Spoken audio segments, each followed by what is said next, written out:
LifeHouse kids, thanks for joining us today. It's great you're here. Let's get started.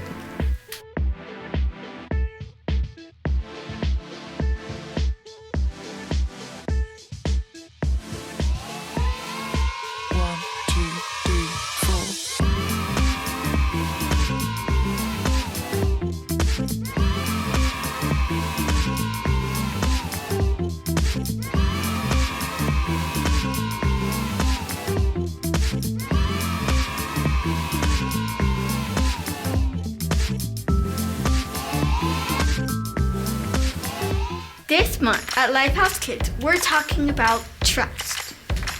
Trust is putting your confidence in someone you can depend on. Our memory verse for this month is Proverbs 3:5. Read it with us. Trust in the Lord with all your heart. Do not depend on your own understanding. Proverbs 3:5. Great job. Let's get ready to watch our new Bible story this week. Welcome to Story Lab. This week, we're going to be talking about trust, while also taking a look at the story of a guy who had a far-reaching dream. Oh, and we're also going to be flying high.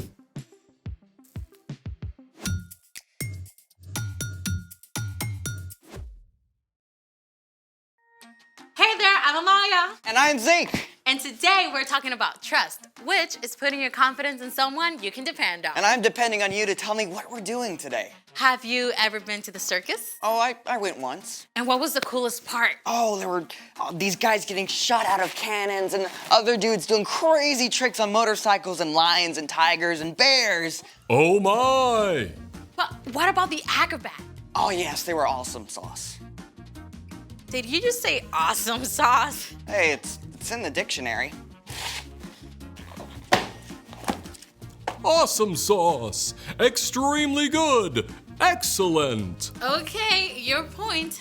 Acrobats are legit awesome sauce. And they had to be super strong and athletic and flexible and graceful all at the same time. Oh, that must take a lot of work. Exactly.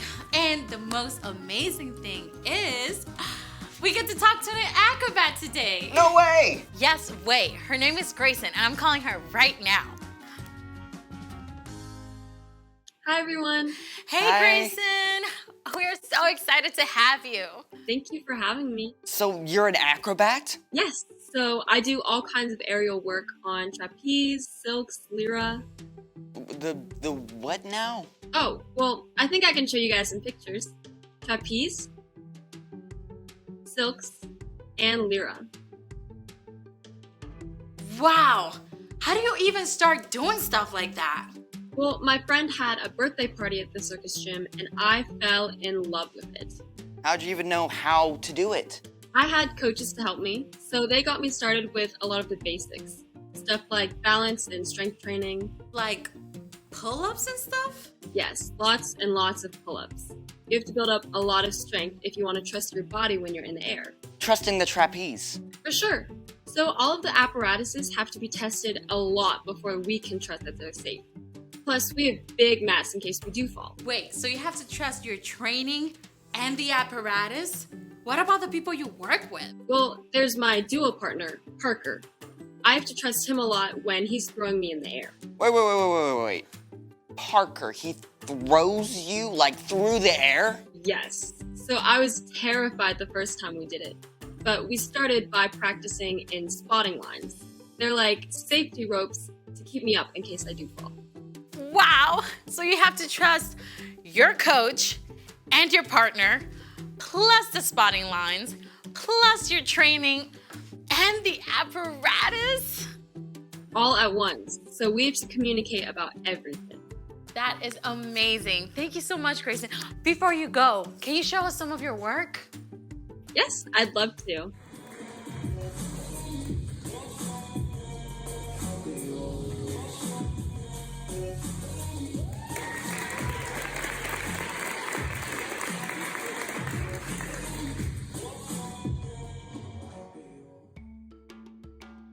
That was amazing. Thank you so much, Grayson. So cool.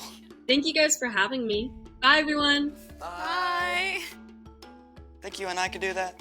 I don't think I have that much trust. Well, speaking of trust, it's time for... The story before the story. Today, we're in the very first book of the Old Testament, Genesis. God's amazing world was broken by sin. But God chose Abraham and his wife Sarah and promised to bless the whole world through their family. And after waiting for a long time, Abraham and Sarah had a baby named Isaac. When Isaac grew up, he had twin boys, Jacob and Esau, who didn't exactly get along. And that's where our story starts. Hey, we're ready. Hey everybody, I'm Brian. Hi, Brian. We want to hear what's up with Jacob and Esau. Oh boy, okay, these guys had it in for each other from the start. They wrestled while they were babies inside their mom. I mean, when Esau came out first, Jacob was holding onto his heel. And they were like super different, right? Oh yeah, Esau was really hairy while Jacob was smooth-skinned. And as they grew up, Esau loved to hunt while Jacob preferred to stay close to home.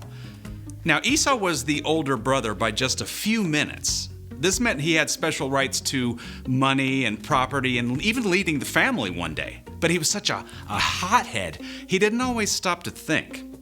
Now, one day Esau was out hunting and didn't get anything. And by the time he got home, he was super hungry.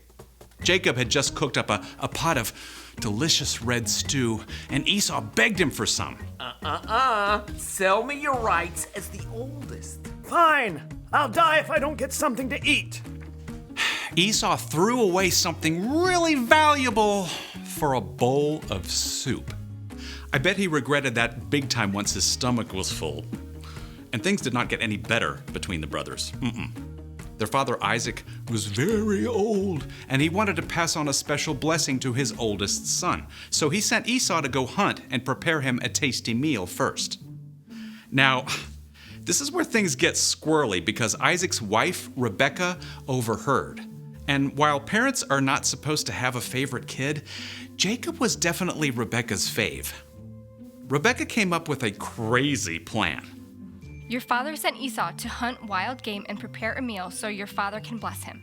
Hunting will take Esau all day, so I want you to choose 2 goats from the flock. I'll cook them up, and you can pretend to be Esau and take the blessing. Your father's eyesight is so bad, he won't know. But what if he touches me? My skin isn't hairy like Esau's. We'll cover your arms and hands with goat skin. Cool. Pretty wild, right? But Jacob did just what Rebecca told him. And sure enough, Isaac gave his blessing to Jacob. At last, Esau showed up. If you're Esau who just brought me a meal, I gave him my blessing. It wasn't me. Then your brother tricked me. First he took my rights as the oldest. Now he's taken my blessing. Dad's gonna be gone soon. Then I'll be in charge, and I'll get rid of Jacob. Jacob had won birthrights and a blessing all by being sneaky. But he had made an enemy of his older brother. Rebecca wanted to keep her favorite son safe. Esau is going to try to get rid of you, so I want you to run away to my brother Laban in Haran. But I don't know him. I've never been away from home. Just do it. Stay with him until Esau cools down. Okay. Okay, imagine you're Jacob. You got what you wanted, but it's backfired. You've got to leave home and everything you know. It's a pretty scary place to be. Jacob set off through the wilderness with nothing but his own thoughts. What's gonna happen to me? By nighttime, Jacob arrived at... The middle of nowhere. With no place to stay, Jacob curled up on the hard ground with nothing but a stone for a pillow. Neck crick. But as Jacob slept, the most incredible thing happened. He saw a vision from God. In the vision, a broad stairway reached from the earth all the way up into heaven. Shining angels climbed up and down in a parade that dazzled Jacob's eyes. And most amazing of all, the Lord stood beside the staircase. Now, if you are Jacob, you may not be sure what God thinks of you. I mean, God has promised to bless the whole world through your family, but you've done some pretty sneaky things along the way. God might decide to go back on that promise. Then, the Lord spoke to Jacob. I am the Lord. I am the God of Abraham and Isaac. I will give you and your children the land you are lying on. They will be like the dust of the earth that can't be counted. All nations on earth will be blessed because of you. I am with you. I will watch over you everywhere you go. I will not leave you until I have done what I have promised. The light faded, the vision disappeared, and Jacob woke up. The Lord is surely in this place. Early the next morning, Jacob took the stone he had used as a pillow and set it up as an altar for God. May God be with me and do as he has promised. Then you, Lord, will be my God. Then Jacob continued on his journey to Haran, and that's the end. For now. Okay, so Jacob was kind of messed up. Yeah, but even though Jacob made a lot of not so great choices, God was still with him. God still had a plan to bless the whole world, and Jacob was part of that, even though he was not perfect. Many hundreds of years later, Jesus was born into Jacob's family line. It's a story that we're still part of. So, what is our part in that story? Well, you can trust that God has a plan, even when it's hard to see the path ahead. So, maybe you and your best friend had a fight. You can still trust that God loves both of you and that he is there with both of you as well. You just need some time to cool down. Or maybe you're struggling at home or school or really anywhere and you just don't know what to do. You can trust that God knows. God is in control. Yep.